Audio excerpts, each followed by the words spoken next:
이사야 30장 1절에서 17절까지 말씀입니다.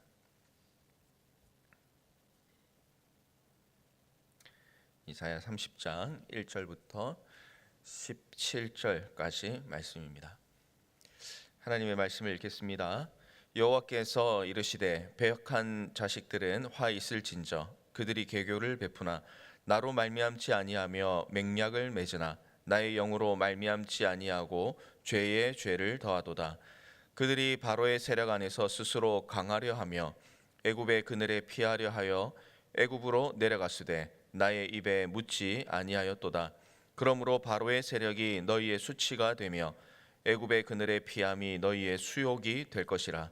그 고관들이 소안에 있고 그 사신들이 하네스에 이르렀으나 그들이 다 자기를 유익하게 하지 못하는 민족으로 말미암아 수치를 당하리니 그 민족이 돕지도 못하며 유익하게도 못하고 수치가 되게 하며 수욕이 되게 할 뿐임이니라. 네겝 짐승들에 관한 경고라. 사신들이 그들의 재물을 어린 나귀 등에 싣고 그들의 보물을 낙타 안장에 얹고 암사자와 수사자와 독사와 및 날아다니는 불뱀이 나오는 위험하고 공고한 땅을 지나 자기에게 무익한 민족에게로 갔으나 애굽의 도움은 헛되고 무익하니라. 그러므로 내가 애굽을 가만히 앉은 라합이라 일컬었느니라. 이제 가서 백성 앞에서 서판에 기록하며 책에 써서 후세에 영원히 있게 하라. 대저희는 패역한 백성이요 거짓말하는 자식들이요 여호와의 법을 듣기 싫어하는 자식들이라. 그들이 선견자들에게 이르기를 선견하지 말라. 선지자들에게 이르기를 우리에게 바른 것을 보이지 말라. 우리에게 부드러운 말을 하라. 거짓된 것을 보이라. 너희는 바른 길을 버리며 첩경에서 돌이키라. 이스라엘의 거룩하신 이를 우리 앞에서 떠나시게 하라 하는도다. 이러므로 이스라엘의 거룩하신 이가 이같이 말씀하시되 너희가 이 말을 업신여기고 압박과 허망을 믿어 그것을 의지하니 이 죄악이 너희에게 마치 무너지려고 터진 담이 불쑥 나와 순식간에 무너짐 같게 되리라 하셨은즉 그가 이 나라를 무너뜨리시되 토기장이가 그릇을 깨뜨림같이 아낌이 없이 부수시리니 그 조각 중에서 아궁이에서 불을 붙이거나 물 웅덩이에서 물을 뜰 것도 얻지 못하리라. 주 여호와 이스라엘의 거룩하신 이가 이같이 말씀하시되 너희가 돌이켜 조용히 있어야 구원을 얻을 것이요 잠잠하고 신뢰하여야 함을 얻을 것이거늘 너희가 원하지 아니하고 이르기를 아니라 우리가 말 타고 도망하리라 하였으므로 너희가 도망할 것이요 또 이르기를 우리가 빠른 짐승을 타리라 하였으므로 너희를 쫓는 자들이 빠르리니 한 사람이 꾸짖은즉 천 사람이 도망하겠고 다섯이 꾸짖은즉 너희가 다 도망하고 너희 남은 자는 겨우 산 꼭대기에 깃대 같겠고 산 마루 위에 깃이 같으리라 하셨느니라. 아멘. 우리는 계속해서 유다의 지도자들이 하나님 앞에서 얼마나 패역한 모습으로 살아가고 있는가를 보고 있습니다. 우리의 인생은 이 땅을 살아가면서 수많은 어려움과 문제를 맞닥뜨리게 됩니다. 이 문제를 만나지 않게 되는 것은 불가능하기 때문에 중요한 것은 문제를 만났을 때 그것을 제대로 극복하고 해결하는 방법을 찾는 것이 되겠습니다. 우리 주위에도 보면 해결책을 제시하는 사람들은 많습니다. 각자의 지식과 또 인생의 경험을 통해서 그 해결책을 제시하지만 결국 그 문제를 해결하려면 올바른 답을 가지고 있는 사람, 또 완전한 해결책을 가지고 있는 사람을 만나야 내가 가지고 있는 문제도 완전히 해결받을 수 있다라는 사실을 우리는 너무나 잘 알고 있습니다. 유다는 스스로 만든 함정에 빠지듯이 너무나 어렵고 힘든 그런 현실 가운데 처하게 됐습니다.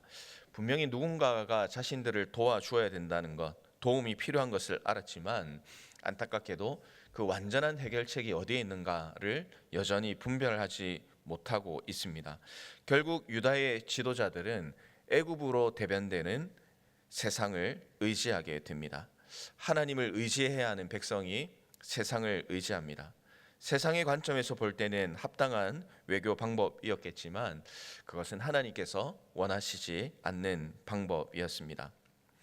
그것이 바로 오늘 말씀 가운데 이어지는 내용이라고 할 수가 있겠습니다. 하나님을 의지하는 삶이 은혜와 복이 있는 삶일 것인데, 하나님을 선택하지 않은 이 유다와 지도자들, 하나님을 의지하지 않는 이들에게는 어떤 저주와 화와 파멸이 임할 것인가, 오늘 말씀은 계속해서 경고를 하고 있는 것입니다.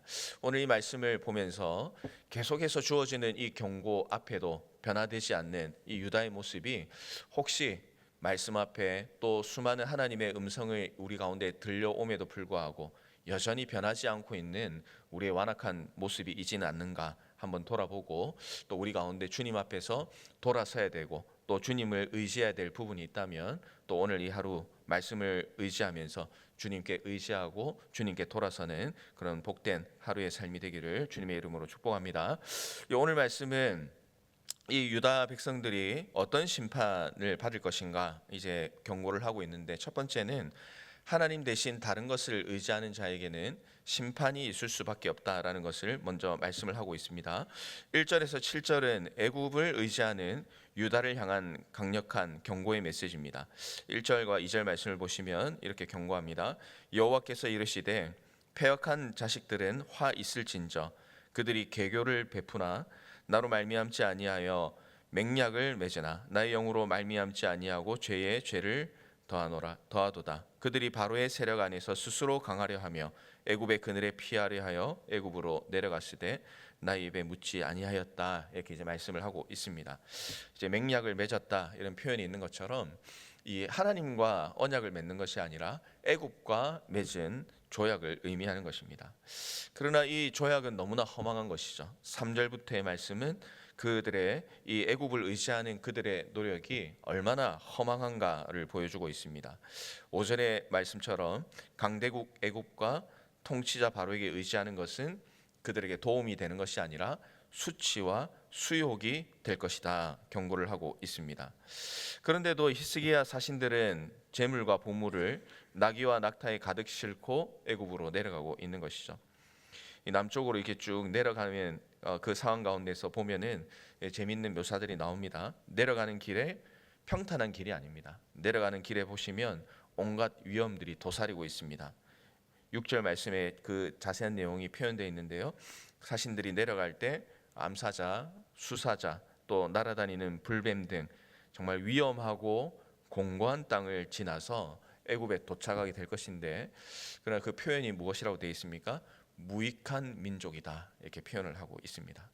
이렇게 힘들고 어렵고 먼 길, 또 위험하고 목숨을 내놓아야 할 길임에도 불구하고 그 세상을 의지하는 길을 쫓아갔을 때는 그것은 무익한 결과밖에 얻지 못한다는 것을 말씀은 이야기를 하고 있는 것이죠. 유다가 애굽의 힘을 의지하려고 얼마나 엄청난 노력과 공을 들이고 있는지 보여주고 있습니다. 온갖 위험을 무릅쓰고라도 애굽의 힘에 의지하려고 애쓰는 이 유다의 모습을 보면서, 이 모습으로 하나님 앞에 나아갔다면 이 유다가 어떤 결과를 맞이했을까 우리가 충분히 예측할 수 있게 되겠습니다. 하나님을 의지하면 안전한 인도를 받을 수 있지만, 그러나 위험을 무릅쓰고 잘못된 길로 갔을 때 이 유다 백성들에게 임할 것은 화가 주어질 뿐이다 라는 것이죠. 8절부터의 말씀은 그에 대한 경고의 메시지가 계속해서 이어지고 있습니다. 8절에 보면 하나님께서 선지자 이사야에게 명령을 하십니다. 가서 백성 앞에서 서판에 기록하며 책에 써서 후세에 영원히 있게 하라 이렇게 이제 명령을 하고 있습니다. 이사야가 기록해야 될 내용은 이제 9절부터의 내용이 되겠죠. 그들은 원래 제사장 나라 거룩한 백성이었습니다. 그런데 이제 하나님의 평가는 아주 무섭고 잔인하게 이어지고 있습니다. 이 유다를 향해서 하나님께서는 패역한 백성이다, 거짓말하는 자식들이다, 여호와의 법을 듣기 싫어하는 자식들 이렇게 이제 표현을 하고 있습니다. 특별히 이들이 하나님을 패역한 삶을 살 뿐만 아니라 그들의 말과 행동을 통해서 정말 하나님을 향한 도전의 모습들이 나오고 있는데요. 그게 이제 10절과 11절의 내용이라고 할 수가 있습니다. 그들의 삶뿐만 아니라 그들의 입에서 외치고 있는 그 말을 보면 정말로 하나님을 정말 없이 여기는 그런 인생을 살았다는 것을 보게 됩니다. 이 10절 말씀해 보시면 하나님의 말씀을 전하는 선견자들과 선지자들에게 요구를 하고 있는데요. 하나님의 말씀을 전하는 일이 이 선견자와 선지자들의 일이 아니겠습니까? 그런데 이들에게 무엇이라고 이야기를 하냐면 자기들이 듣고 싶은 말을 하라라고 그렇게 요구합니다. 하나님이 말씀하시는 것은 중요하지 않다. 우리의 귀에 좋은 말, 부드러운 말, 우리가 듣고 싶은 말, 우리가 소망이 되고 희망이 되는 말, 그러니까 애굽을 의지하고 세상을 의지하는 것이 우리에게 정말 복된 길이다라고 외치라라는 것이죠. 거짓된 것을 보이라고 요구를 하고 있습니다. 그리고 11절에 보면 이스라엘의 거룩하신 이를 우리 앞에서 떠나시게 하라, 이런 이제 패역한 말을 서슴지 않고 하게 되는 것이죠. 그러니까 이스라엘 백성은 하나님을 떠났을 뿐만 아니라 오히려 하나님을 모독하고 모욕하며 하나님을 정말 인생에 있어서 필요가 없는 존재로 이미 치부하고 있다라는 것입니다. 이런 민족에게는 하나님의 응답이 너무나 확실합니다. 13절부터 14절 말씀입니다. 이 죄악이 너희에게 마치 무너지려고 터진 담이 불쑥 나와 순식간에 무너진 같게 되리라 하였은즉 그가 이 나라를 무너뜨리시되 토기장이가 그릇을 깨뜨림 같이 아낌없이 부수리시리니 그 조각 중에서 아궁이에서 불을 붙이거나 물 웅덩이에서 물을 뜰 것도 얻지 못할 것이다. 완전한 파멸, 한 조각도 사용되지 않고 쓰지 못하고 얻지 못하는 그런 인생의 파멸을 맞이할 것밖에 없다라고 경고를 하시는 것입니다.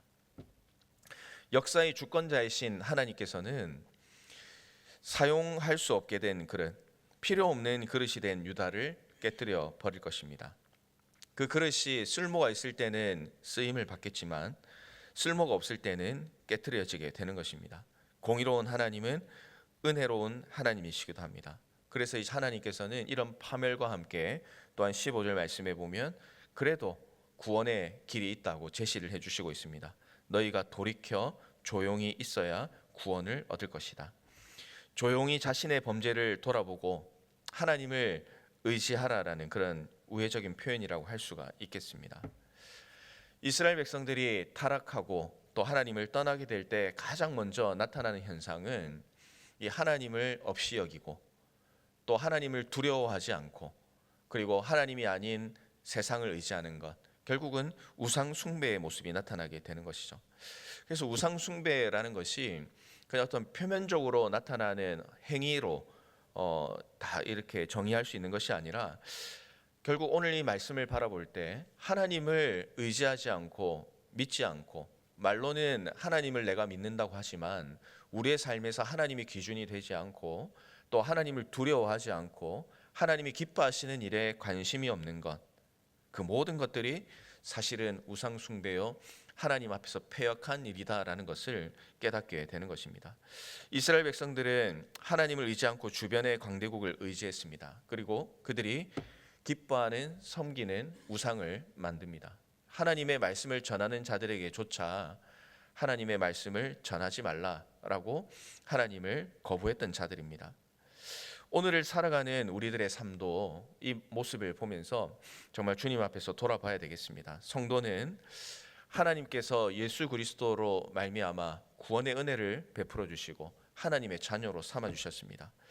하나님과 동행하며 하나님께 영광 돌리며 살아가는 것이 우리 구원받은 백성 성도의 삶일 것인데, 그러나 우리가 매일의 삶을 살아나가면서 하나님께 영광 돌리고 또 하나님을 의지하고 하나님을 사랑하는 것이 내 인생의 가장 큰 기쁨이고 또 내 인생의 가장 중요한 목표로 삼고 있는지, 아니면 하나님보다 더 사랑하고 의지하는 것이 여전히 내 삶 가운데 중요한 위치에 있고 또 그것에 끌려다니면서 하나님께서 나에게 말씀하실 때 하나님 지금은 하나님의 말씀이 아니라 이렇게 하는 것이 맞는 것 같습니다 라고 스스로 판단하고 결정하고 하나님보다 세상의 기준과 또 주위의 사람들의 이야기를 통해서 결정하고 살아가는 그런 분별력 없는 모습이 혹시 우리 가운데 있지 않은지 돌아봐야 하는 것입니다.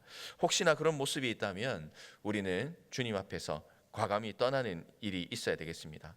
그리고 그것이 가능한 것은 오늘 말씀에서 계속 경고하는 것처럼 결국 하나님의 말씀에 우리가 붙들린 삶을 살았을 때, 하나님의 말씀에 권위를 두고 또 하나님의 말씀이 내 인생의 등과 그리고 빛이 될 때에 우리의 삶이 그 모든 것들을 과감히 떨쳐버리고 주님께 나아갈 수 있게 한다는 사실을 우리가 기억해야 되겠습니다. 그래서 우리가 하나님의 말씀을 들어야 하며 그리고 주야로 묵상하는 일을 우리가 하나님 앞에서 계속해서 나아가야 하는 것입니다. 요한복음 14장 21절은 이렇게 기록을 합니다. 나의 계명을 가지고 지키는 자라야 나를 사랑하는 자다 말씀을 하고 있습니다. 하나님을 사랑하는 자만이 하나님의 말씀을 듣고 하나님의 말씀을 지키고 하나님의 말씀에 순종할 수 있습니다. 사랑하는 성도 여러분, 말씀으로 살아가시고 말씀을 지키시고 또 말씀을 행함으로 하나님을 사랑하는 그런 인생의 축복이 여러분의 삶 가운데 가득히 넘치시기를 바랍니다. 이 말씀은 우리의 인생의 족쇄가 아닙니다. 말씀을 지키는 것은 나를 괴롭게 하기 위해서 하나님께서 주신 것이 아니라 말씀을 지키는 것이 곧 하나님을 사랑하는 일이다라는 것을 우리는 기억해야 될 것입니다. 살아가면서 우리가 누군가를 사랑한다면 그 사람이 기뻐하는 일, 또 그 사람이 행복해할 일들을 위해서 내 시간을 내고 또 나의 가진 것을 투자하는 것처럼 우리가 하나님을 사랑한다면 하나님께서 우리에게 주신 이 소중한 말씀이 우리의 인생에 가치가 있고 그 말씀을 지켜나갈 때 우리의 삶 가운데 기쁨과 행복이 주어지리라 믿습니다. 세상을 의지하지 않고 주님의 말씀을 의지하며 주님을 사랑하여서 기쁨으로 주님의 말씀을 지키고 주님께서 명령하시는 길로 걸어 행하시는 오늘 우리 모든 삶이 되시기를 주님의 이름으로 축복합니다. 우리 찬송